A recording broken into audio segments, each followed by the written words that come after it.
Boa tarde, queria agradecer inicialmente a presença de todos vocês, eu sei que foi um esforço, né, o Dr. Levimar, a gente falando entre as consultas, o Marco Antônio me falou que hoje na Holanda é dia do rei, seria um dia de folga, e ele está aqui com a gente, a Fabiana também num dia desafiador na vida dela, o Mark, que também tem uma agenda cheia. Então, para quem não me conhece, meu nome é Mônica Silveira, eu sou psiquiatra, sou idealizadora do perfil e fundadora do Instituto de Saúde Mental e Diabetes, professora colaboradora na Unicamp, na pós-graduação de endocrinologia na Unicamp, especificamente com trabalho nessa linha de pesquisa de diabetes, aspectos psicológicos e psiquiátricos do diabetes tipo 1. O objetivo desse painel é justamente tentar ter uma conversa mais relevante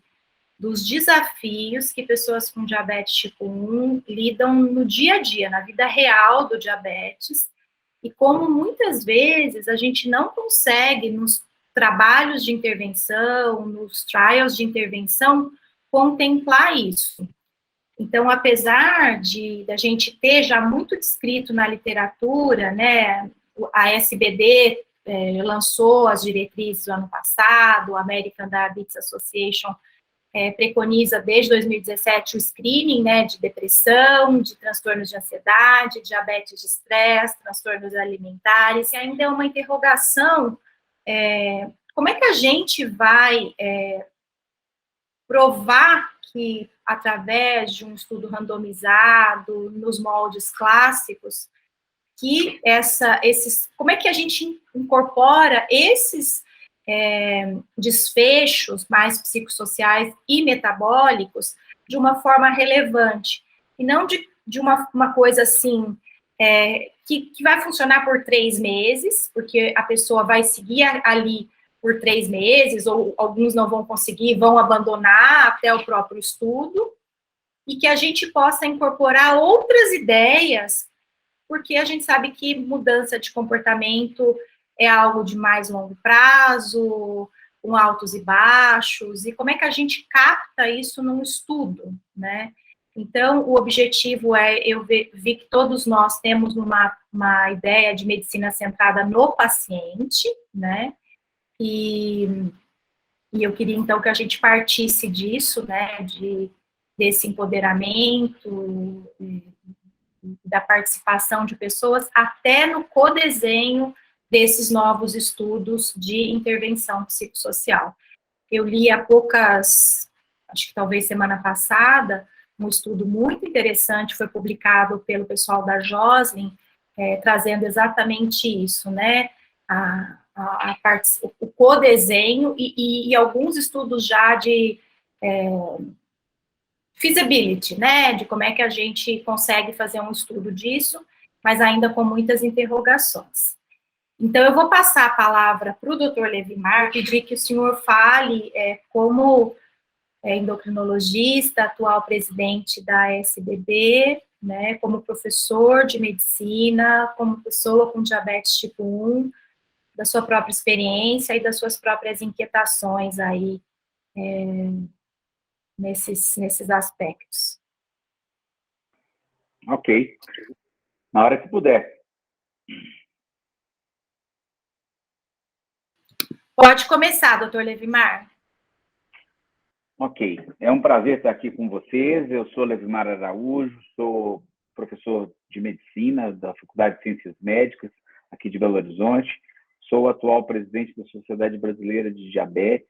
Então, é um grande prazer quando a gente está correlacionando a questão da emocional do paciente portador de diabetes com o nosso dia a dia. Então, eu fico muito à vontade, porque pela primeira vez a Sociedade Brasileira de Diabetes criou um departamento de psicologia e de psiquiatria de transtornos alimentares. A gente sabe que hoje é uma incidência gigantesca, né? Mais de 25% dos diabéticos têm alteração de ansiedade, de depressão, e a gente tem alguns outros quesitos extremamente importantes, como a diabulimia, que são aqueles pacientes, principalmente do sexo feminino, jovens, adolescentes, que têm um grande problema com a questão alimentar.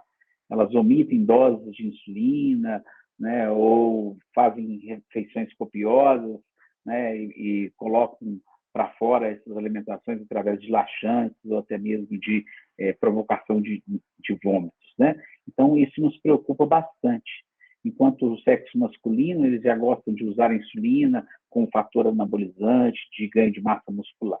Então, isso nos preocupa bastante. E em relação ao momento que o nosso mundo viveu, que é justamente a questão da pandemia, a gente precisa de ter esse cuidado. Com a pandemia, nós diminuímos o acesso à atividade física, nós ficamos verdadeiramente enclausurados, né, na nossa mente, nas nossas casas, e com isso nós temos uma hiperglicemia, um aumento dessa glicose.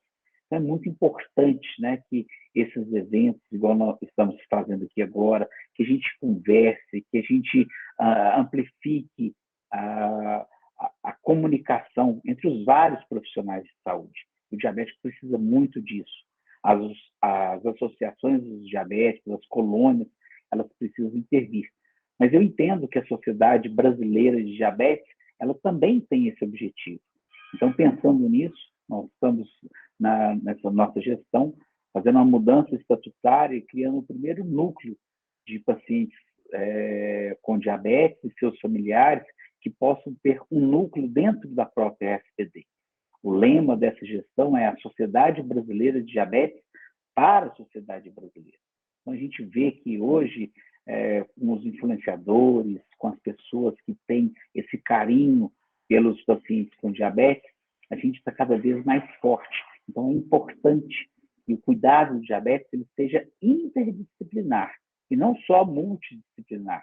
Então, eu preciso muito do auxílio do oftalmo, eu preciso do auxílio do cardio, mas eu preciso do auxílio do psicólogo, do nutricionista, do professor de educação física, de várias especialidades em conjunto, para a gente melhorar essa saúde mental. Eu falo assim como presidente da sociedade, que acho que a sociedade precisa de estar mais aberta ao paciente com diabetes, escutar esse paciente, porque as nossas informações sempre ficavam no cunho médico, e a SBD já vem modificando isso. Os nossos congressos têm a participação do leigo, a gente tem a parte só do leigo. Nós acabamos de adquirir agora uma plataforma, né, que a gente vai ter ali todas as informações. Nós estamos criando a revista da SBD, que vai ser distribuída a todos os associados.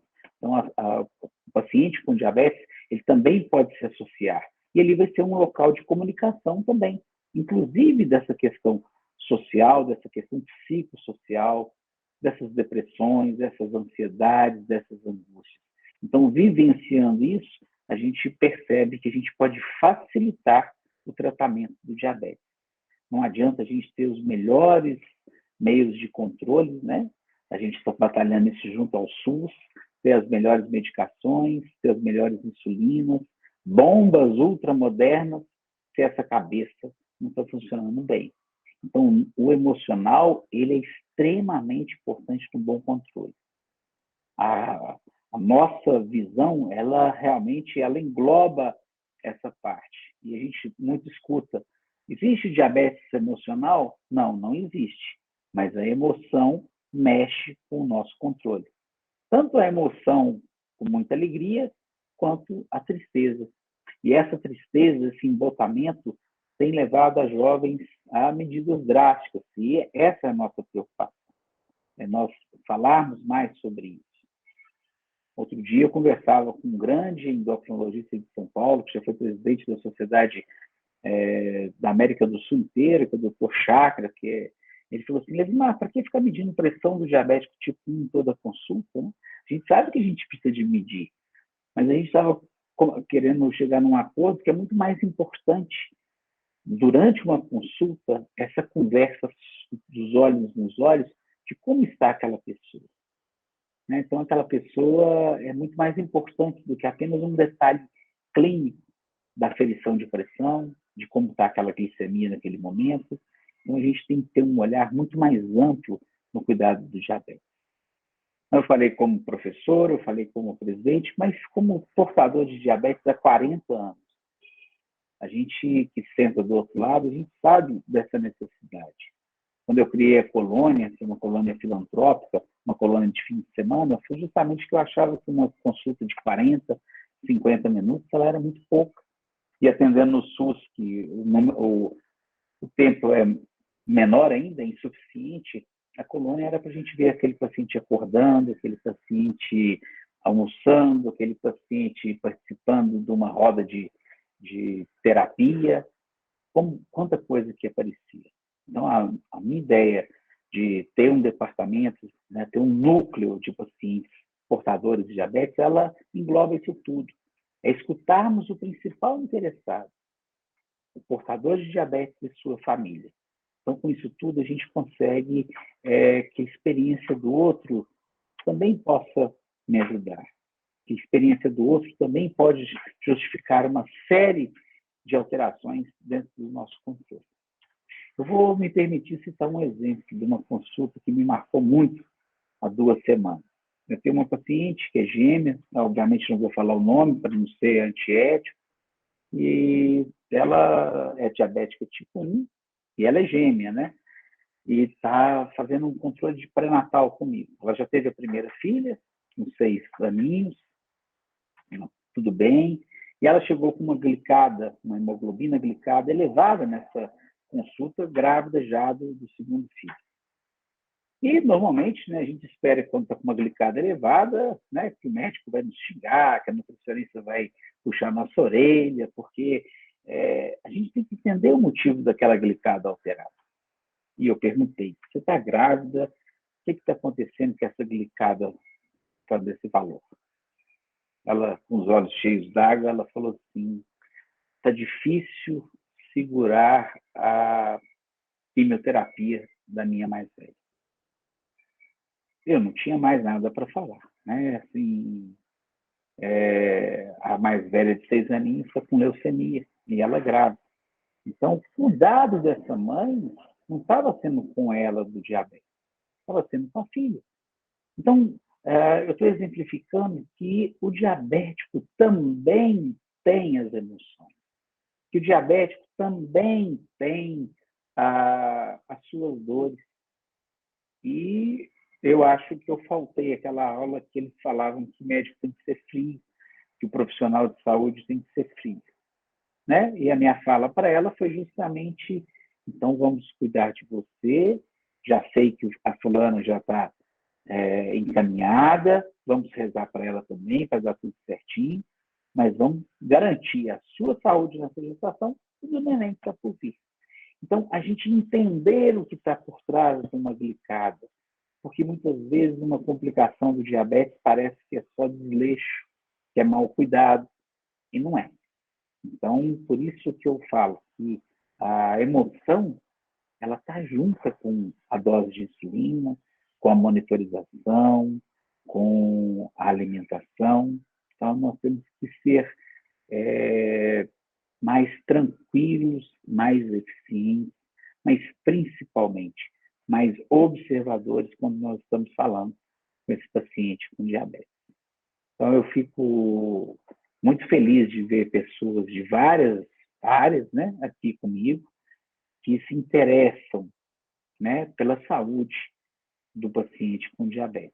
Então, quando eu defini que eu queria ser um presidente, hoje eu tenho a honra, o orgulho de gerir uma das sociedades mais importantes do mundo no cuidado do diabetes, que é a SPD, e sendo o primeiro paciente portador de diabetes, é um motivo de muito orgulho, de muito trabalho, né, e de muita dedicação. Eu tenho me privado da minha vida social, eu estou de licença na faculdade durante esse período, e eu acho que em 70 dias eu já fiz bastante coisa e quero fazer mais com o apoio de vocês, né? Hoje nós estamos aqui sem almoçar, mas eu acho que a participação nossa é importante junto com vocês. Ok? Obrigada, doutor Levimar. Complementando aí um pouquinho, antes de passar para o doutor Marco Antônio, bem esse exemplo seu que trouxe muito, assim, claramente, né, que existe vida para além do diabetes, né, naquilo que tem de bom e naquilo que tem de ruim. E o diabetes é uma doença, uma condição aí que invade o dia inteiro da pessoa, né? Você já acorda tendo que tomar decisões e outras decisões da vida, como desse exemplo aí dessa paciente, acredito que para uma mãe é muito difícil, né? Colocar o diabetes num primeiro plano, tendo uma filha em quimioterapia. E todo esse cuidado, né, da gente ser mais observador e mais humano e menos crítico, para entender que a gente não está diante de um exame de só uma pessoa que tem diabetes, a gente está diante de um ser humano que tem a sua história, tem as suas experiências, tem os seus desafios diários, né? Então, eu acho que é dentro disso que a gente tem que partir para conseguir unir forças, né, de várias disciplinas e fazer alguma coisa mais relevante mesmo, que possa trazer um impacto na vida dessas pessoas. Então, eu vou passar para o Dr. Marco Antônio. Olá a todos, boa tarde. É uma alegria muito grande estar aqui. Voltar ao tema do meu doutorado, que já faz algum tempo. Eu sou médico, sou internista. Durante alguns anos trabalhei com diabetes, bem no início da minha carreira, mas depois eu fui para a área de emergência clínica. Virei professor da Unicamp nessa área. E há uns 10 anos atrás eu me apaixonei pela educação de vez e fiz uma transição de carreira, e hoje eu sou professor associado de inovação e pesquisa em educação aqui na Universidade de Utrecht, na Holanda. Fiquei muito contente com o convite da Mônica, porque a relação médico-paciente e como lidar com a doença foram assim, os meus primeiros projetos de pesquisa na área de educação e digamos assim, são os projetos que falam mais direto comigo, que são mais próximos a mim, então é sempre uma alegria poder conversar um pouquinho sobre isso. Quando eu comecei a dar aula e ficar responsável pelos internos lá da Unicamp, uma coisa que sempre me assustava muito era que, muitas vezes, os internos eram muito bem preparados do ponto de vista técnico, sabiam responder às perguntas sobre insuficiência respiratória, o momento certo de entubar ou de não entubar, as alterações eletrocardiográficas na intoxicação por antidepressivos, e tudo isso era... Mas quando a gente precisava que eles se aproximassem das pessoas e estabelecessem um diálogo baseado na confiança e conseguissem compreender o momento emocional pelos quais os pacientes estavam passando e como essas emoções afetavam no bem-estar e no processo de tomada de decisão. E, geralmente, eles ficavam muito paralisados e a gente tinha que acabar intervindo, né? E até começamos a desenvolver uma série de atividades de simulação focando no desenvolvimento de empatia. E isso, para a gente, foi muito relevante. E eu tive uma experiência num congresso de educação médica na Europa que foi muito marcante. Foi a aula de encerramento do congresso e subiu lá um cidadão para dar aula e ele começou a mostrar slides de um menino com hemofilia fazendo esporte. Então, hemofilia, para quem não sabe, eu não sei se o nosso público tem alguns leigos, é uma doença que favorece o sangramento, e ele estava mostrando, então, esse menino sou eu, e o meu médico, nessa época, falou que eu não podia fazer esporte. E ele continuou mostrando vários slides dele fazendo esporte. E eu me senti provocado por aquilo, né? Primeiro que era um paciente, não era um médico, dando aula num congresso de educação médica, aquilo já me deixou um pouco eufórico, né? Porque não tem empoderamento maior de paciente do que botar um paciente para dar aula num congresso de educação médica, aula de encerramento, 5.000 pessoas na plateia. Eu estava ali, eu estava quase que, sabe quando você não consegue ficar parado na cadeira? Era eu naquele momento, né? E ele falando que ele tinha desobedecido um médico. Eu falei, rapaz, essa conversa aqui vai ficar boa, essa conversa aqui, né? E ele mostrando os slides dele fazendo esporte. Ele falou, eu estou fazendo esporte porque nessa época apareceu uma sociedade de pacientes hemofílicos e começou a fazer programas de treinamento de esporte seguros para pacientes com hemofilia. E eu tive que mudar de médico, ele falou para a gente, eu tive que mudar de médico, porque o meu médico não queria deixar eu fazer esporte, e eu gosto de esporte. Aí eu falei assim, rapaz, que coisa doida, né? Aí ele continuou a aula. Aí, na década de 80, eu peguei AIDS, ele falou. Eu peguei AIDS numa transfusão de sangue, porque os pacientes com hemofilia precisam de fazer muita transfusão de sangue. Na época, não tinha controle na doação. Hoje, felizmente, isso já não é um problema. E aí eu peguei AIDS, mas eu não estava sintomático. E aí eles me mandaram, o médico me mandou tomar um AZT. E eu falei, eu não vou tomar AZT, porque eu não estou sentindo nada, eu estou bem. Eu não vou tomar AZT, não. Aí ele falou, dessa vez eu dei sorte, porque o meu médico, que estava cuidando de mim, ele entendeu que eu não ia tomar AZT, ele não tinha uma verdade absoluta sobre o AZT. Vários pacientes com AIDS estavam morrendo porque estavam tomando o AZT como terapia isolada, e ele peitou a minha decisão, ele falou, de não tomar o AZT. E eu não tive sintoma da AIDS, só fui fazer o tratamento da AIDS muito tempo depois. Aí depois ele falou assim, e por último, eu tive hepatite C, e hoje eu sou transplantado hepático. Eu falei, rapaz, e um cara com um sorriso no rosto, uma energia, sabe aquelas pessoas que dá vontade de você dar um abraço, que vai que pega um pouquinho de alegria em você, um camarada completamente senhor de si, poderoso, né? E eu falei, rapaz, eu tô ficando apaixonado por esse cara. E ele falou do transplante, ele falou assim, aí ele virou para... Parecia que estava falando comigo, parecia que ele falou assim, Marco, eu tenho hemofilia, eu tenho AIDS e tenho hepatite C e sou transplantado. Quando eu acordo de manhã com febre, eu palpo se eu estou com algum linfonodo aumentado, eu vou, olho minha garganta, eu passo na minha cabeça todo dia de ontem o que aconteceu, o que não aconteceu, como é que está a minha respiração, e eu vou trabalhar. Se eu chegar do trabalho e continuar com febre, eu vou tomar a decisão de ir ao médico, talvez. E ele falou assim, que bom que vocês estão aí para ajudar a gente e que vocês são essas pessoas mobilizadas e que decidiram fazer isso da vida. E eu vou ouvir com toda a atenção o que vocês têm para me dizer. Mas quando eu sair do consultório, eu vou tomar uma decisão a respeito do que eu vi. E, obviamente, que eu vou levar em consideração tudo o que vocês me falaram. Mas o processo de doença, o processo de tratamento é meu. Eu achei aquilo espetacular. Isso foi a última coisa que ele falou. Eu levantei e comecei a aplaudir de pé, mas eu era o único. Na verdade, eu e um aluno de pós-graduação meu, nós éramos os dois únicos aplaudindo de pé. Aí eu fiquei com um pouco de vergonha e sentei. Eu acho que a plateia como um todo não estava preparada para ouvir aquilo com aquela potência toda, né? E aí eu comecei a incluir nas minhas aulas de simulação, eu quero dizer, a gente precisa pensar numa alternativa ao modelo de paternalista. Sabe que a medicina é uma profissão que tem muito poder, né? No passado tinha mais, tem muito poder, uma profissão masculina, né? No passado, hoje não mais, ainda bem, mas era uma profissão de muito poder, masculina e muito autoritária. Né? E esse foi o modelo, então era uma situação até a década de 70, mais ou menos, em que o médico podia tudo e o paciente não podia nada. Aí, se vocês vão lembrar que na década de 60 e 70, a sociedade ocidental passou por uma grande revolução comportamental. Né? Foi o movimento dos direitos civis, foi o movimento antirracista, foi o movimento de inclusão de gênero, todos eles começaram ali, 68, 70, e vieram num crescendo de modernização da sociedade. Nessa época, os bioeticistas, as pessoas que trabalhavam com ética médica, falaram, a gente tem que criar um novo modelo de relação centrado no paciente. Então, tudo era centrado no paciente. Então, a função do médico é informar.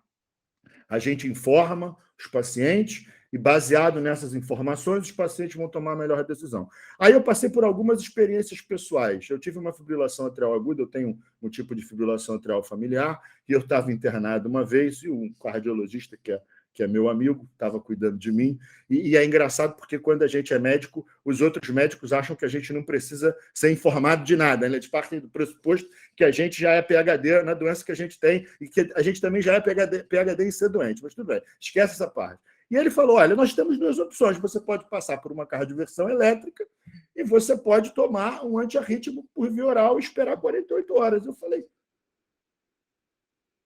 e o que você acha melhor eu fazer? Não, veja só, acho que você não entendeu. Você tem duas opções. Você pode fazer cardioversão elétrica, as vantagens são essas, os riscos são esses. Você pode tomar remédio, as vantagens são essas, os riscos são esses. O que você quer? Eu quero ouvir sua opinião. Não, mas espera aí, eu acho que você não entendeu direito. Já entenderam onde eu quero chegar, né?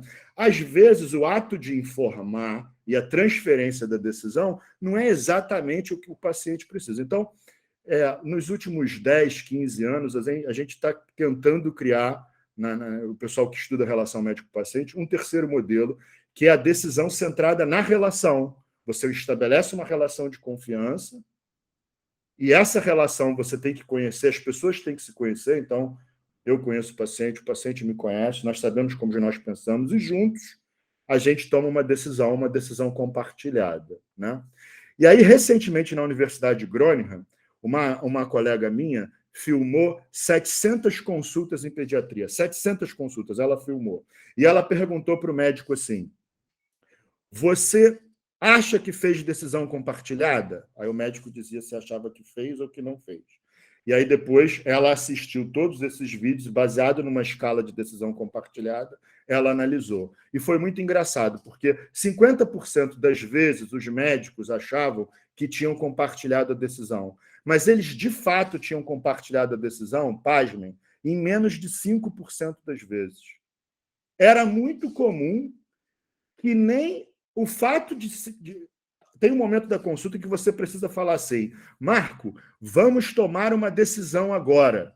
Nem isso, né? Tornar a tomada de decisão um processo explícito para que o paciente possa se apropriar dele era feito, né? Então, assim, o que significa isso? Que a gente tem uma vontade muito grande, que é caminhar na direção da decisão compartilhada, mas que a nossa realidade ainda está muito distante disso. E é por isso que eu sou um militante na educação de incluir entre as ferramentas pedagógicas que a gente já tem, ferramentas pedagógicas que aumentem esse nível de reflexão dos estudantes da área da saúde, que aumentem a compreensão que eles têm do processo e que tragam o ponto de vista do paciente. Voltando na história do Congresso de Medicina, esse paciente era professor da Universidade de Toronto. Então, a Universidade de Toronto, no Canadá, tem um grupo de pacientes treinados como professores de relação médico-paciente, né?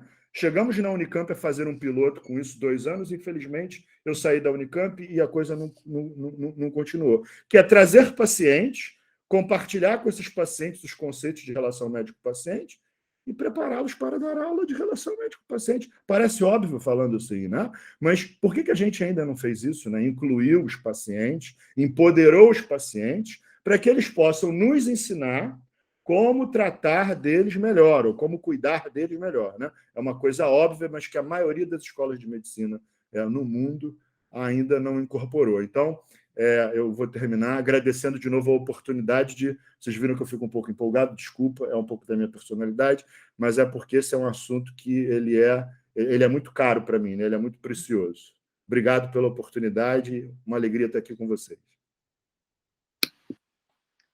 Obrigada, Marco. Olha, eu pelo menos, assim, eu sou um pouco mais contida, mas por dentro eu fico fervilhando. Eu estou fervilhando aqui com a sua fala, e eu acho que, assim, desde que a gente nasce, é difícil que a gente não passe pelo outro lado do balcão. A gente já foi paciente várias vezes, né? E quanto mais velho a gente vai ficando, tende a aumentar esse número de vezes. E quem passa por diabetes, que foi diagnosticado na infância, teve essa experiência bem cedo, viveu na infância, viveu na adolescência, viveu adulto jovem, adulto maduro. Então, tem muito que ensinar de como é que é adaptar tudo isso em cada momento da vida, os desafios da vida, né? E eu tive a sorte de ter a doutora Marta Funel como co-orientadora do doutorado, e tem uma fala dela que ela fala, a gente pode ser especialista em medicina, PhD em não sei do que, mas os pacientes são especialistas nas próprias vidas. Quem mais sabe o que está acontecendo na casa dele, na cabeça dele, na família dele, é ele. Então, se não tiver essa relação, fica muito truncado. E essa dificuldade de fazer a questão compartilhada, a decisão compartilhada, ela é do médico e da pessoa, porque muitas vezes a pessoa também se sente insegura para assumir um papel mais ativo. Então, eu acho que é nisso que talvez a gente possa contribuir para melhorar essa qualidade aí da relação para ser uma questão realmente compartilhada. Vou passar aqui para o Mark. Mark, por favor, você se apresenta. Queria te agradecer, Mark, por estar aqui com a gente. A gente tem tido aí algum contato pelo fórum, e é um prazer muito grande ter você aqui hoje. Então, é sua palavra. Muito obrigado, Mônica, o prazer é meu. de discutir um tema tão importante, e eu gostaria de iniciar cumprimentando você e todo o seu time por esse Instituto de Saúde Mental e Diabetes. Acho que é um tema que é muitas vezes esquecido e que é tão fundamental e que ele precisa estar cada vez mais em destaque para que as pessoas entendam, para que as pessoas possam reconhecer aí associações e muitas vezes buscar, inclusive, ajuda, né, quando sempre que necessário, e claro, para que os profissionais de saúde possam também se informar melhor, se educar melhor, né, e conheçam essas relações e saibam aí como atuar da melhor forma possível, né, independente deles serem dessa área ou não. Bom, então, o meu nome é Mark Baroni, eu sou fundador e coordenador geral do Fórum Intersetorial para Combate às Doenças Crônicas Não Transmissíveis no Brasil e atualmente vice-presidente global da Federação Internacional de Diabetes. Eu gostaria de compartilhar uma apresentação que eu preparei. Eu não tive, infelizmente, muito tempo, mas acho que pode me ajudar aqui a abordar alguns pontos. Tomara que não me atrapalhe, né, pelo menos, mas eu acredito que algumas coisas podem ficar mais claras com compartilhando essa apresentação. Vamos ver se eu consigo. Aqui, consegui, ótimo. Todos conseguem ver, não? E agora eu não enxergo mais ninguém. Tomara que ainda estejam por aí e que estejam vendo a apresentação. Sim, dá para ver. Estamos aqui. Mas, é claro que os temas, acho que a gente está debatendo hoje aqui, são muito amplos, né? E apesar de a gente ter optado por um recorte feito do empoderamento da pessoa com diabetes tipo 1 sobre a evolução do manejo do próprio diabetes, faltou um S aí, peço desculpas, e também esse é um tema gigantesco, né? Então, também eu vou fazer um recorte, e para iniciar, eu vou, né, para que acho que todos vão perceber que alguns termos eu vou usar termos um pouco diferentes do que aqueles mais utilizados, né? Mesmo porque a gente está trazendo aí uma atualização de linguagem para o Brasil, lançamos nesse ano, né? A Mônica também participou muito aí desse processo, né? Que o Instituto já estava engajado nessa proposta, antes mesmo de fazermos através do fórum. A SBD também foi uma das apoiadoras dessa proposta de linguagem, e que, na realidade, não é nada tão novo assim, porque em muitos países do mundo isso já foi incorporado, né? Então, globalmente, tem sido empregado. Tá? Então, recomendo que também quem puder consulte no nosso site do Fórum DCNTs. Muito bem. Então, falando um pouquinho sobre... que pena, porque não vai ter... vocês não estão vendo, né, minha apresentação... Você não vai ter... Bom, tudo bem. Bom, o que as pessoas, então, com diabetes tipo 1 precisam, o que elas querem, né? É muito difícil, é claro, responder essas perguntas, mas acho que a gente pode ver através de alguns exemplos, né? E esse, para mim, foi um exemplo muito marcante em 2011, que eu fui nessa cerimônia da Joslin, que estava reconhecendo a pessoa com mais tempo de diabetes tipo 1, talvez da história, mas certamente dos Estados Unidos até aquele momento, o Bob Krause. Então, tive a oportunidade de acompanhar essa cerimônia, né, e de conhecê-lo, e de conhecer também, que ele pudesse contar para ele um pouco essa história, né, como ele chegou de tanto tempo de diabetes ali, praticamente assistiu, né, a insulina sendo pela primeira vez produzida, lançada, e sendo uma das primeiras pessoas a receber a insulina, e chegando a 85 anos de diabetes tipo 1 e 90 anos de idade.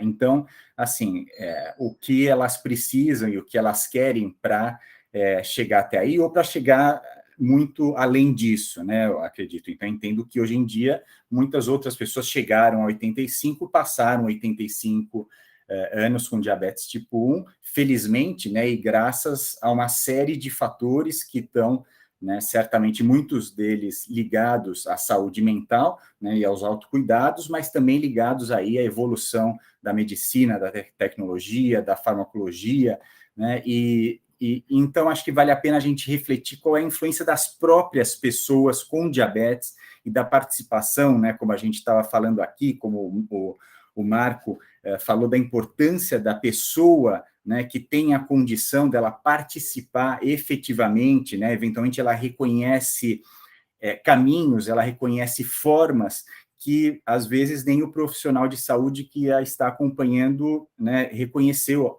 até aquele momento, né, e ela pode ser aí um aliado fundamental, né, como foi esse senhor, né, então a história dele, realmente eu recomendo que todos leiam, está publicado, né, o que ele pôde compartilhar comigo, e é fascinante como ele, naquela época, já se tornou protagonista dos seus próprios cuidados, né, e por isso, provavelmente que ele chegou tão longe e, né, e viveu tão bem, e tinha tanto orgulho de falar de tudo que ele já tinha passado e vivenciado.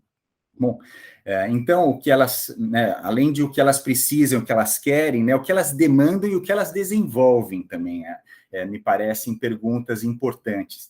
Então, saúde e qualidade de vida é evidente, né, acho que isso, claro, tem que ser, né, educação em diabetes, que a gente fala o tempo todo, né, mas ao mesmo tempo que a gente fala, acho que a Mônica comentou sobre a orientadora dela, que é uma das, né, maiores pesquisadoras e educadoras em diabetes de todo o mundo, né, a Marta Funel, mas apesar da gente falar muito sobre educação em diabetes, a gente vê poucas iniciativas verdadeiramente organizadas e que mostrem resultados, né, efetivos dessa educação em diabetes. Né? E acho que a gente, hoje em dia, né, cada vez mais fala sobre acesso, né, mas acesso é uma palavra que às vezes é um pouco perigosa também, porque acesso é muito amplo, né? Então, acesso ao quê? Né? E esse acesso tem que ser amplo mesmo, né? E a gente tem que tomar cuidado para não esquecer o que está dentro de acesso e não falar acesso à insulina, porque só receber a insulina e não receber educação e não receber, né, o acompanhamento dos profissionais de saúde, não receber forma de fazer monitoramento, etc., tem pouco resultado. Bom, então, aqui já partindo, né, a minha pergunta ali do que elas desenvolvem, né, e qual é o papel do engajamento das pessoas com diabetes aí no desenvolvimento dos cuidados, e não só da educação em diabetes, mas também da farmacologia, das tecnologias, esse é um exemplo que me parece muito interessante, né, e que já tem quase se tornado um exemplo clássico, né, da Dana Lewis, que, bom, já que não tem, né, e também de quem veio um pouquinho antes dela, mas que depois viraram grandes parceiros, o We Are Not Waiting, né, nos Estados Unidos, então, de grupos, de pessoas e famílias com diabetes que se juntaram e falaram, bom, se isso não existe ainda, a gente vai criar, vai passar a existir e a gente vai fazer. Né? Então, We Are Not Waiting, os pais queriam poder ver os resultados da glicose dos seus filhos em qualquer lugar. Então, colocava sensor de glicose nas crianças, mas eles não tinham acesso. Então, eles queriam uma plataforma que desse acesso remoto em qualquer lugar. O filho está do outro lado dos Estados Unidos, né, por exemplo, né, o filho está na Califórnia, eles estão na Flórida, mas eles estão vendo como está a glicose do filho. Né? Então, eles queriam isso e queriam muito mais. Né? Então, acho que vale a pena depois, quem tiver interesse, entrar aí na plataforma deles, né, para acompanhar todo esse movimento. E depois a Dana, né, que acho uma pessoa aí certamente curiosa, mas aí com habilidades, né, e claro, o esposo dela também é da área de tecnologia, e que eu ouvia muito falar sobre pâncreas, né, pâncreas artificial, ou opções aí para quem vive com diabetes tipo 1, como é o caso dela, mas isso não estava pronto, não estava desenvolvido. Então, ela foi e criou um pâncreas artificial caseiro, né? E hoje a gente sabe que não é só o grupo dela, existem vários outros grupos de pessoas com diabetes tipo 1, né, engajadas nesses grupos que criaram algoritmos para fazer com que as suas bombas de insulina e sensores funcionassem como pâncreas artificiais caseiros, né, que são ajustados por eles mesmos, mas é claro que eles têm uma série aí de instruções já e de melhorias que foram sendo feitas com o tempo, e está disponível essa entrevista que eu fiz com ela, inclusive quando esse sistema que ela criou já tinha sido melhorado, né? Então, nessa entrevista, ela já conta que ela sequer estava fazendo bolos de refeição, né? Então, o sistema já estava com um algoritmo muito avançado, isso já há alguns anos. Bom, então a gente vê aí como novidades tecnológicas e farmacológicas, elas acabam sendo também uma necessidade, algo que as pessoas com diabetes precisam, querem, demandam e desenvolvem, né? E claro que com isso, com esse movimento leva todo o mercado, né, a se mobilizar. Então, obviamente, não foram só os pâncreas artificiais caseiros aí que surgiram, né? Mas as indústrias, as empresas também aperfeiçoaram seus produtos e foram melhorando os seus produtos, foram adicionando elementos que eventualmente no produto deles não tinha, mas já tinha até no produto caseiro, né? Então, isso foi muito importante para a evolução aí da tecnologia. Esse é mais um caso que eu também gravei uma entrevista que está disponível aí no canal do YouTube da ADJ, com o professor Edward Damiano, que criou também, né, esse pâncreas biônico, no caso dele, então um pâncreas que vai ter, né, a ideia que tenha insulina e glucagon, porque o filho dele tem diabetes tipo 1 e ele não queria que o filho fosse para a faculdade e o filho tivesse aí riscos que ele observava quando o filho era criança.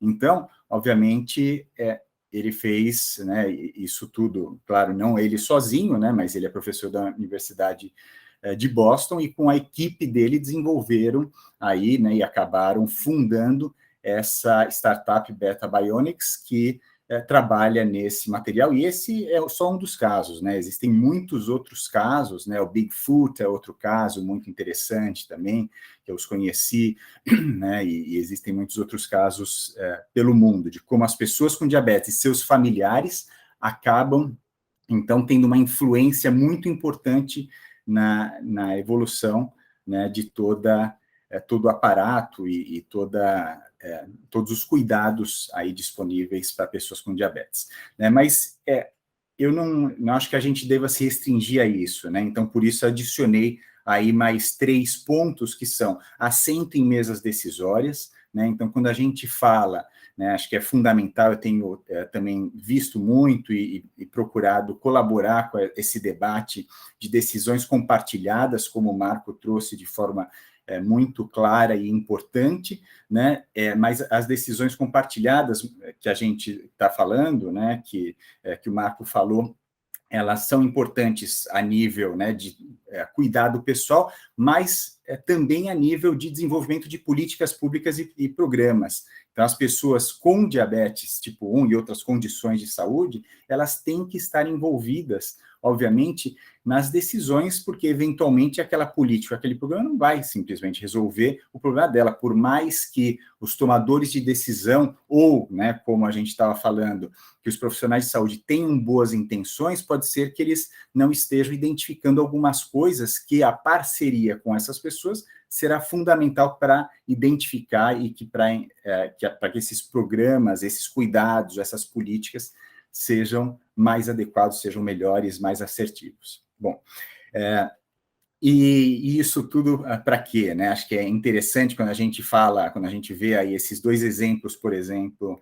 da Dana Lewis e do professor Damiano, então a gente percebe que são equipamentos que que tomam mais decisões pela pessoa, então que a pessoa precisa pensar menos no seu diabetes. Então, a Mônica trouxe esse desafio do diabetes tipo 1, principalmente, que precisa ser 24/7, né? Então, tem que pensar, tem que tomar decisões, não tem férias, não tem feriado, não tem final de semana, né? A sua glicemia está lá o tempo todo, né? E você tem que tomar as suas decisões. Então, essas soluções que são muitas vezes criadas pelas pessoas com diabetes é para que elas precisem, na realidade, pensar menos, para que elas possam tirar um pouquinho, pelo menos, mais de férias, né, nesse pensamento. Mas é claro que se elas não tiverem educação em diabetes, não souberem como usar essas tecnologias, também não adianta muito pouco ou nada, né? Não adianta nada.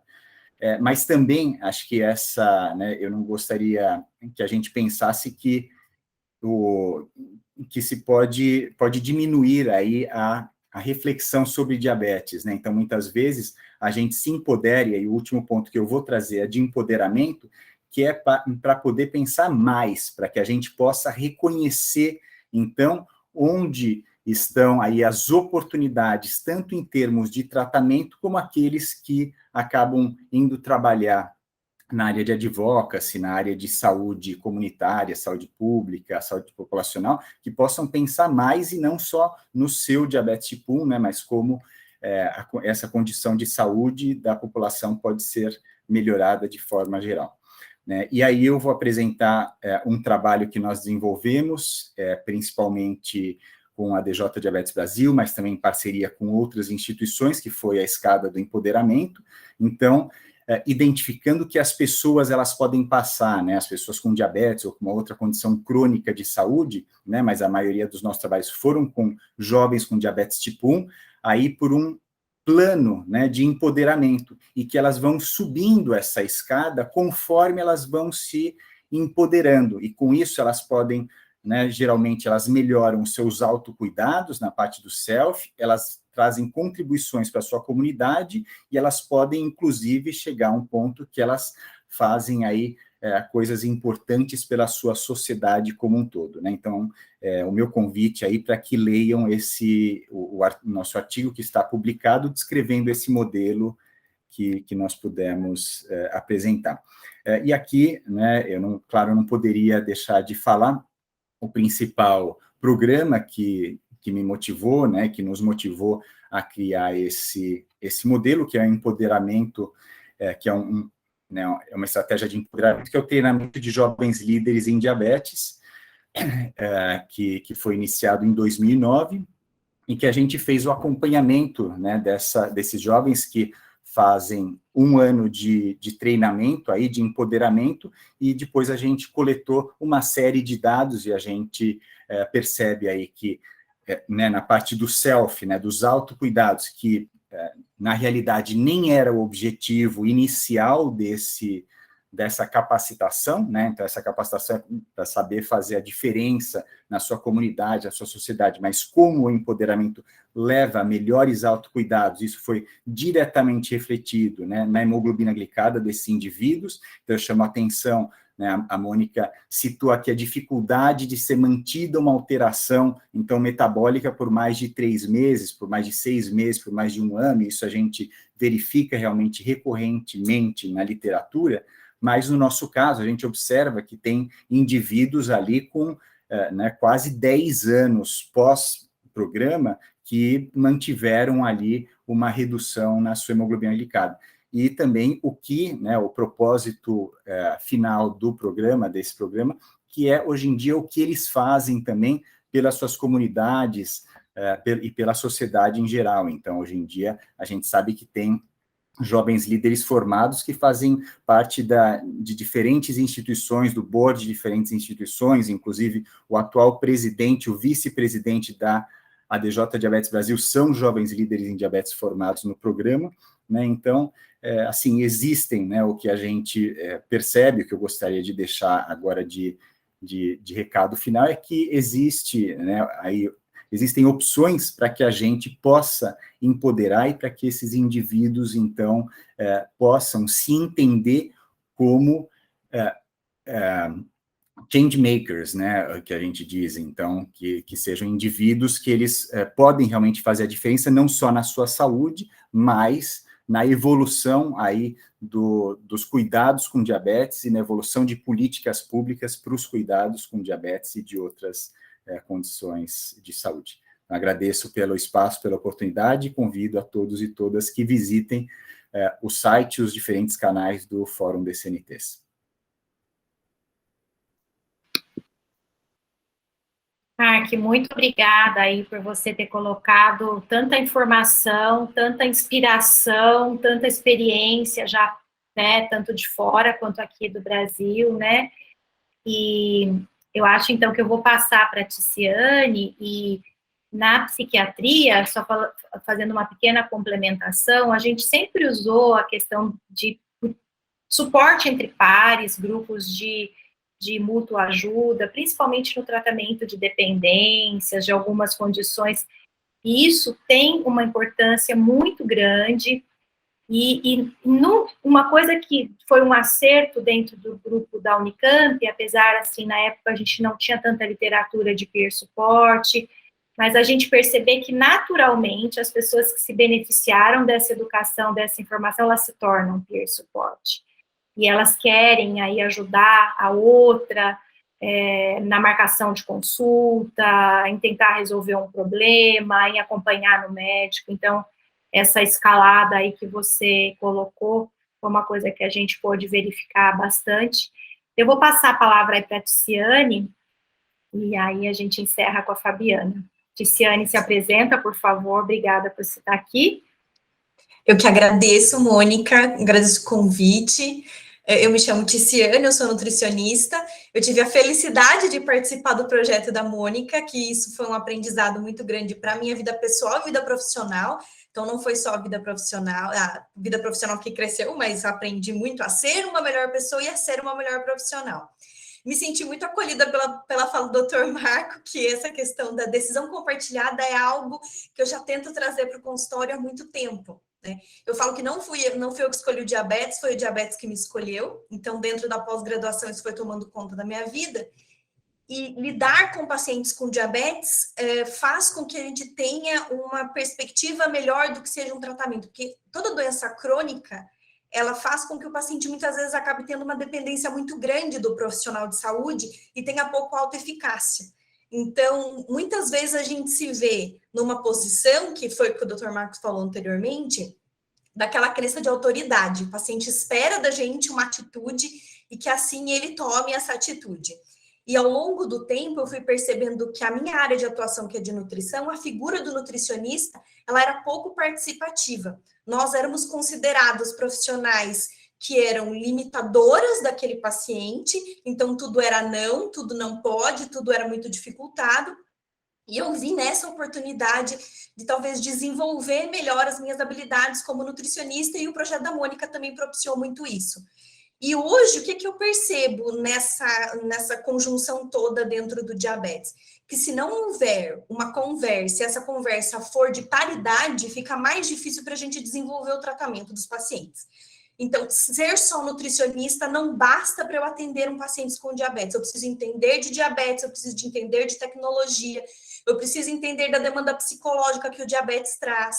Então, hoje, por exemplo, eu sou uma nutricionista procurada porque os pacientes chegam para mim e falam: eu sei que você entende melhor de diabetes do que uma outra nutricionista. Me traz uma responsabilidade muito grande, mas também me faz querer entender melhor o que é a nutrição dentro do diabetes. E quando a Mônica me convidou e pediu uma sugestão aí de aula, eu coloquei para ela que seria a nutrição muito além da prescrição. Então, a gente serve como um profissional para entender o tratamento do paciente com diabetes, porque muitas vezes a alimentação dele muda por conta do tratamento que ele tem.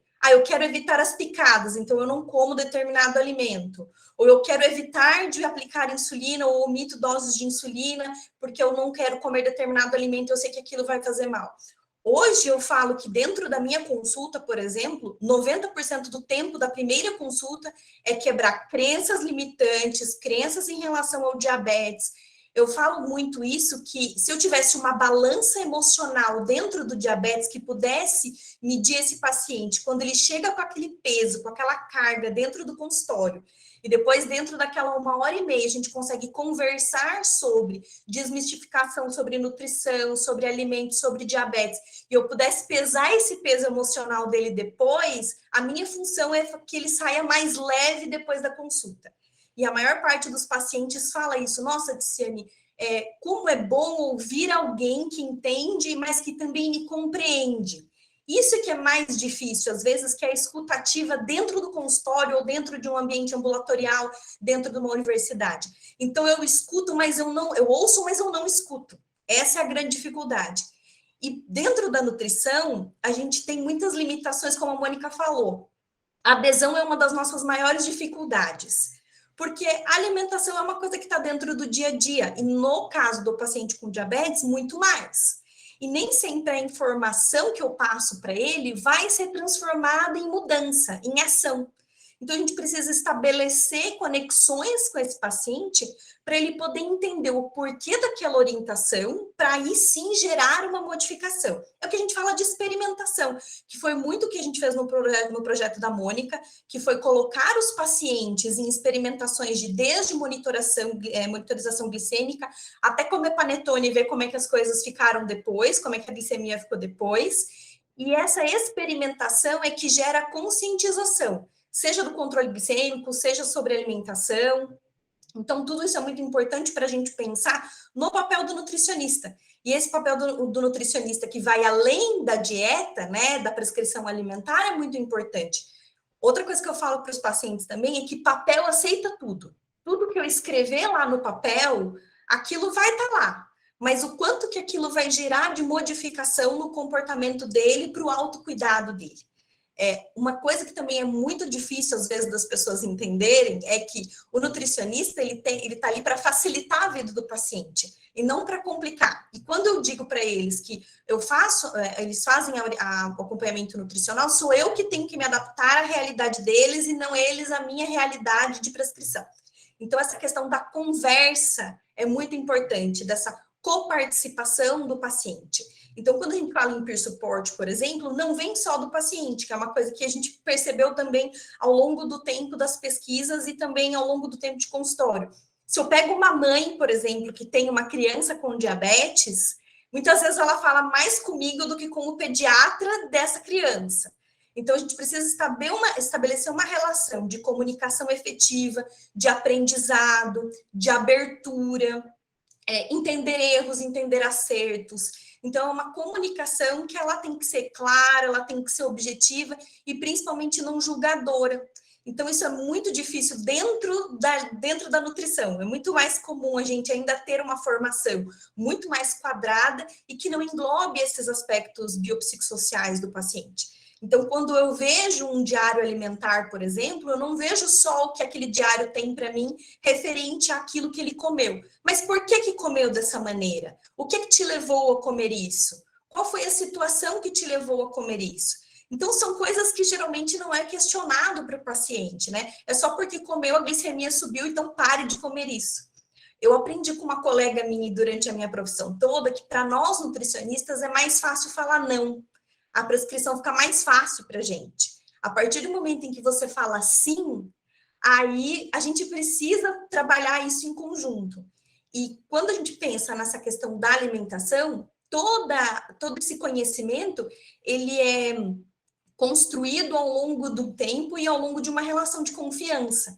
E essa relação de confiança também tem que ser tanto com os pares desse paciente, quanto com o próprio paciente.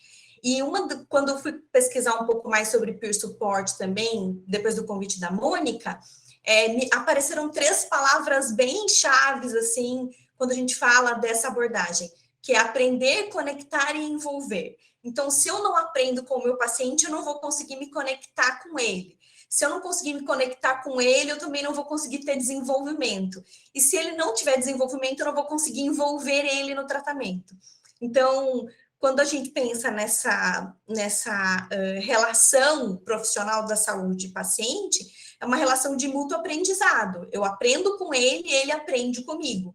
E aí sim tem a questão da terapêutica compartilhada, que é o que o Dr. Marco falou, né? De mudança. Deixa de ser uma obediência participativa, né? E passa a ter um tratamento realmente efetivo.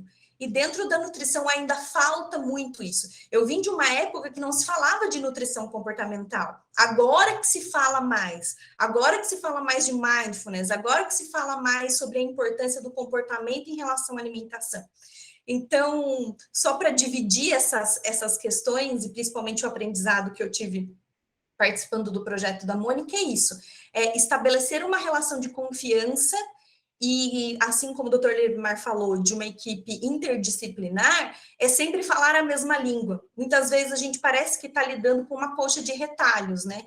Um fala uma coisa, outro fala uma coisa, e a gente junta tudo e até então fala para o paciente decidir o que ele quer fazer. E não é assim. E eu percebo a diferença. Eu trabalho com outros endocrinologistas, tem uns que são mais próximos de mim e outros não. a diferença de um paciente na escala de evolução dele, quando a gente tem uma equipe que fala na mesma língua e a mesma comunicação, e o quanto esse paciente evolui. Bom, Mônica, acho que é isso, né? Pelo menos dividir um pouco essa experiência de ser nutricionista e entender de diabetes, que são coisas totalmente diferentes.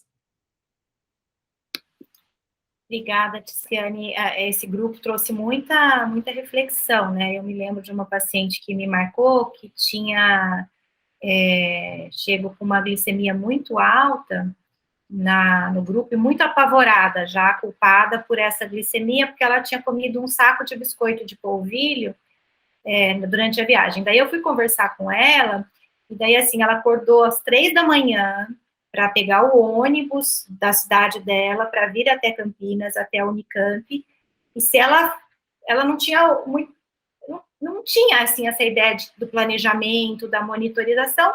O que tinha acesso era um biscoito de polvilho, ela pegou, comeu aquilo, e assim, e o paciente já chega assim tão culpado, né, assim, ao invés de ver a gente com assim, vamos entender por que isso aconteceu, porque para mim eu falar, puxa, a pessoa para chegar aqui, o grupo, sei lá, começava 8 horas, ela acordou 3 da manhã, para mim essa pessoa era uma grande vitoriosa de estar ali, tentando aprender, tentando se organizar, e nem a própria pessoa consegue ver o próprio esforço, ela vai ver a coisa, nós comíamos um saco de biscoito de polvilho, né, então a gente foi, e a gente, um dos slides que a gente colocava, eram os 4 comportamentos do DCCT que estavam mais associados à redução da glicada, melhor controle glicêmico, e era a rápida correção da hiperglicemia. Então, assim, de repente, para uma pessoa que não teve opção, é mais interessante ela aprender a corrigir mais rápido.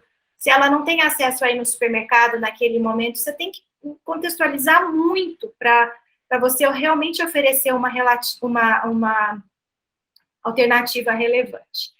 Mas vamos lá, Fabi, eu vou passar para você, se apresenta, por favor. Você tem um trabalho aí muito autêntico, né, inclusive de compartilhar experiências também pessoais, e a fala é para você agora. Gratidão, Mônica. Estou aprendendo muito com essa conversa, né, que é um bate-papo, e me identifiquei com cada fala um pouquinho, já me emocionei, enfim. Eu me emociono principalmente pelo fato de estarmos aqui hoje falando sobre isso, sobre um assunto que eu acho que há uns 10 anos atrás provavelmente não aconteceria não dessa forma, de falar sobre a questão do paciente como centro, né, do atendimento, de todas as interações do seu processo de cuidado, né? Eu achei fantástica também a fala do Dr. Marco sobre essa humildade que você também trouxe, né, Mônica, que todos somos ou seremos pacientes em algum momento da vida. Então, essa hierarquização que eu acho que vem historicamente da saúde, né, não deveria existir, porque eu acho que dificulta a vida de todo mundo, porque os profissionais de saúde também, eles são muito cobrados nessa hierarquização, de saber tudo, de ter todas as respostas, e o paciente se sente muito enfraquecido, muito incapaz, e dentro da sua condição de saúde, uma pessoa incapaz pouco pode fazer, né?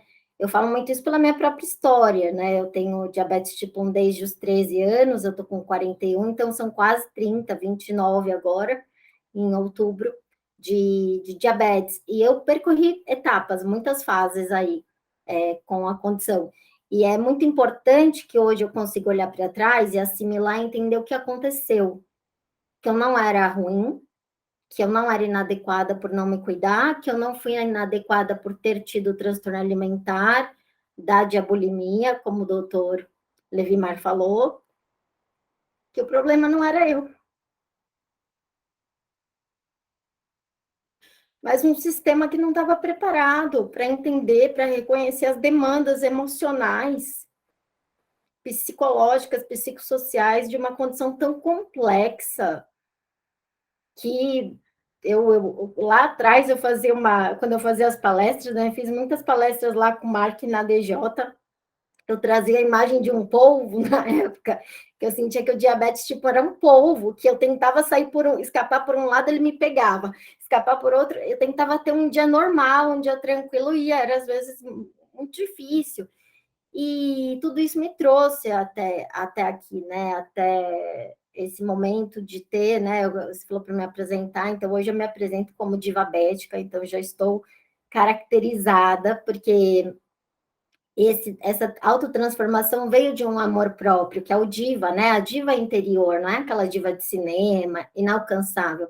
É a diva alcançável dentro de você, o divo, porque muitos meninos se identificam também com o movimento divabética. Então, ele nasceu, esse movimento, de dentro para fora, de toda uma reconstrução de uma história que veio de momentos muito difíceis, né? Mas que eu tenho muita satisfação e alegria de ver que hoje a gente está adquirindo essa consciência. E aí hoje você me deu, né, o desafio de falar sobre o apoio de pares, que para mim, na minha história, foi fundamental. Foi o que me transformou, porque eu já estava fazendo terapia com uma psicóloga que era até da DJ, né? Ela me atendia no consultório, ela entendia de diabetes, uma pessoa super parceira, que inclusive me apresentou para o Mark Baroni, a Rosana Manchon, me apresentou para o universo da comunidade. Então, foi muito importante ter tido uma psicóloga que tinha acesso a essa comunidade, porque ela me deu acesso também à comunidade. E teve um dia na consulta que ela falou assim: Fabiana, eu acho que está na hora de você conhecer alguém que tem diabetes. Eu tinha 27 anos de idade. Eu tinha sido diagnosticada com 13. Eu acho que a gente não vai conseguir evoluir, né, na situação da terapia se você não der esse passo, tivesse contato. E aí ela tinha uma outra paciente que também era diabética, a gente combinou um café, e eu lembro que era ali num café na Rua Augusta, né? E sempre que eu passo eu lembro dessa cena. E aí a gente sentou lá fora e começou a conversar, Juliana é o nome dela, e a gente começou a conversar às 3 horas da tarde, a gente saiu quase 10 horas da noite de lá, quando já estava fechando. Então, eu vi a ânsia que eu tinha de um par, de uma pessoa que olhar para mim, que não ia me julgar, porque eu comi um biscoito polvilho, entendeu? Uma pessoa que entendia que eu estava dando o meu melhor com o que eu tinha, mas que eu podia expandir o meu mundo e alcançar mais e fazer mais, que era possível, que ela tinha tentado certas coisas que poderiam ser boas para mim, né, com a consciência também de ter uma integração com a minha equipe médica, porque também foi uma transformação dentro do meu processo de transtorno alimentar, que eu tive a questão da compulsão alimentar, né, primeiramente, eu olhando para trás, eu acho que eu estava com um emocional muito afetado, então eu estava descontando muito na comida, né, muito comum isso, estava com uma fome desregulada, porque estava com uma insulinização também inadequada, um basal altíssimo, enfim, tendo hipoglicemias constantes, e eu achava que eu era, desculpa, mas o lixo do lixo, porque eu achava que eu que fazia tudo errado, porque eu ia, infelizmente ou felizmente, por isso que hoje eu estou aqui, em alguns médicos que olhavam para mim como problema, e eu acreditava neles, porque eles estavam lá para me falar o que estava acontecendo. Então, assim, quando eu descobri uma equipe multidisciplinar, interdisciplinar, como o Dr. Levimar falou, a vida ficou mais leve, associado ao apoio de pares, né? Que eu comecei com a Juliana e aí eu fui expandindo e conheci o Marco. O Marco foi uma das primeiras pessoas também que eu conheci com diabetes, no lançamento do livro dele, né? Tenho diabetes tipo 1 e agora. E aí fui, né, alcançando essas referências, mas o meu time de saúde sempre foi e é fundamental hoje na minha vida. E aí eu consegui dar esse passo de sair também do transtorno alimentar através da minha nutricionista, porque a pessoa que está com transtorno mental, principalmente alimentar, ela não, geralmente ela está onde? Na nutricionista. Por isso a importância, né, Tice, de uma pessoa assim com essa visão e essa compaixão que você tem, de acolhimento, de entender, mas por que essa pessoa não está conseguindo seguir ali a dieta prescrita, né? Tem outras coisas por trás. E também a humildade de só colocar carregador. A humildade de falar, eu não estou, né, eu preciso de ajuda, e de encaminhar o paciente para outras especialidades, porque é importante. E aí foi a doutora Gisele Rossi, que ela é nutri, que se sabe quem é, aqui de São Paulo, uma pessoa extremamente humana, e não foi nada do que ela fez, não foi nada, assim, lógico que toda a parte técnica dela foi extremamente útil no meu processo de autocontrole, né, porque eu saí de uma glicada de quase 10 para uma glicada de 7,7, muito rápida, a gente sabe que hoje não é o ideal, mas eu estava muito motivada, foi um olhar, e eu lembro dela me dar a mão e falar, nós vamos conseguir fazer isso juntas, porque a dinâmica era, né, eu não sabia que eu tinha diabulimia, eu não sabia o nome de diabulimia, mas eu sabia que eu omitia doses de insulina para emagrecer, e eu não queria engordar, e eu tinha associado a insulina com o ganho de peso. Então, eu não queria nenhum lado nem outro, eu queria melhorar, eu queria estar bem, eu queria estar saudável, mas eu não queria engordar. E aí ela olhou para mim e falou assim, você não precisa ter que escolher, nós vamos fazer isso juntas. E foi maravilhoso, né? E daí para cá, eu tive oportunidades incríveis de apoio de pares, né? Cheguei a morar nos Estados Unidos.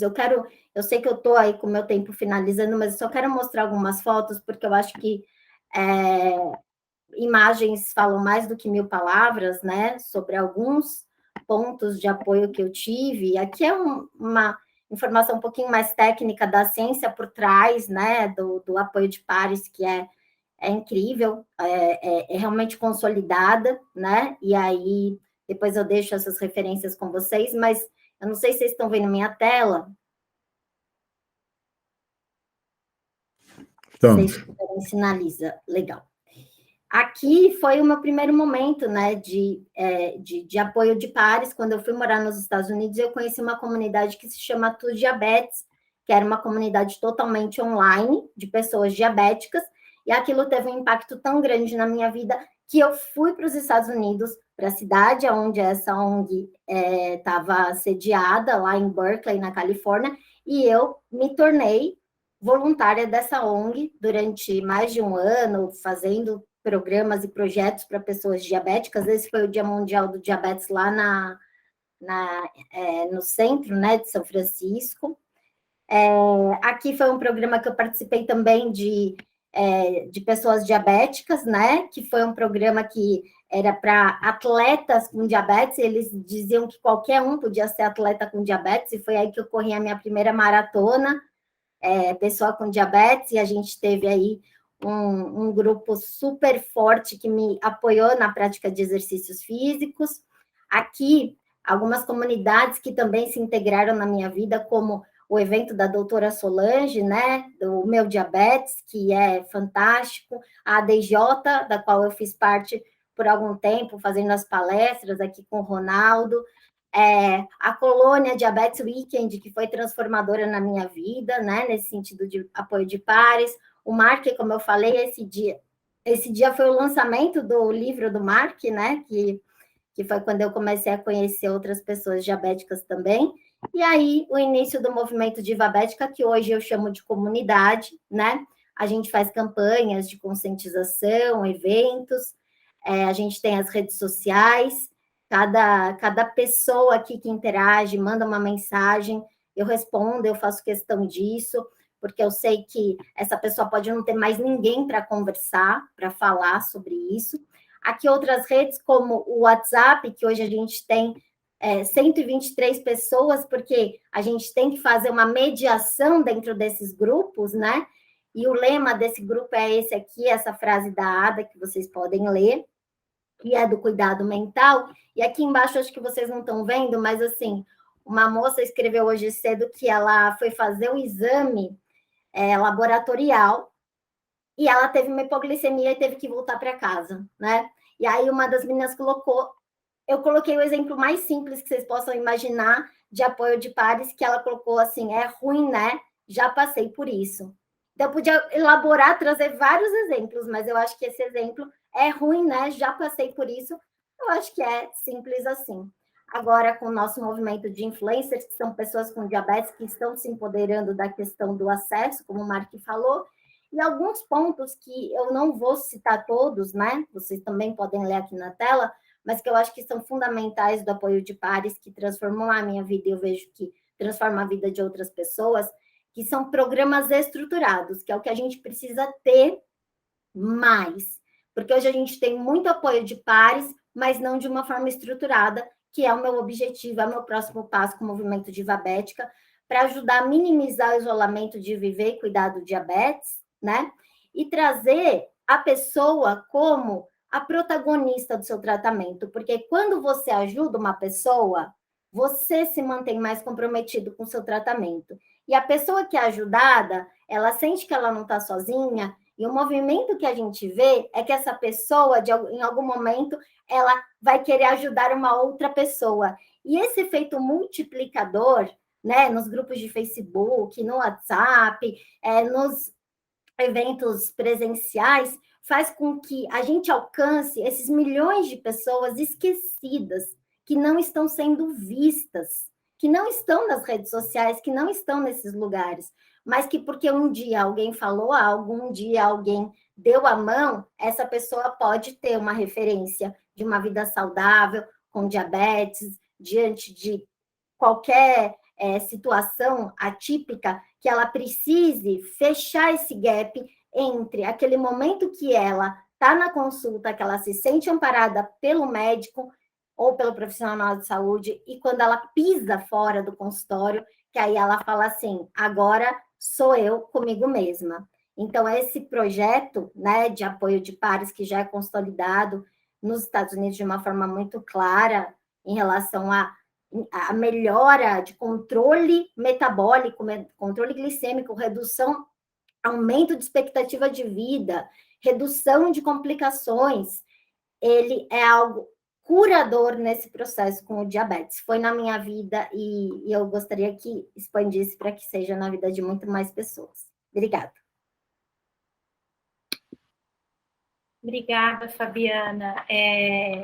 Eu acho que essa questão dos pares, né, ela está extremamente documentada tanto na ciência quanto na experiência clínica. A gente tem vários níveis de evidência para suporte a isso. E eu acho que a questão é como a gente fazer isso de uma forma mais organizada, porque, infelizmente, o que a gente vê ainda pelos estudos, os próprios que a gente fez durante a pandemia, é que as pessoas que têm acesso é uma minoria, né, que é muito engajada em rede social, que tem acesso a profissionais, que querem até melhorar o seu controle, mas aquelas pessoas que estão mais precisando de receber a mão, elas não estão, esse acesso não está chegando, né? Então, assim, da minha parte, acho que é tudo que eu queria, reunir um grupo de pessoas, né, assim, tanto da SBD quanto da IDF, com a pessoa, assim, com a experiência da Fabiana, a sua experiência, Marco, com os alunos, como professor de medicina da Fabiana, assim, para a gente, não sei se vocês acharem interessante num outro momento a gente poder ter algum encontro, alguma comunicação, para a gente ver se a gente cria alguma possibilidade de algo mais estruturado para fazer em conjunto, porque eu acho que a gente precisa de força de muitos lados para avançar, e principalmente para tornar esse acesso mais de saúde pública, né? É onde a coisa ainda é mais precária.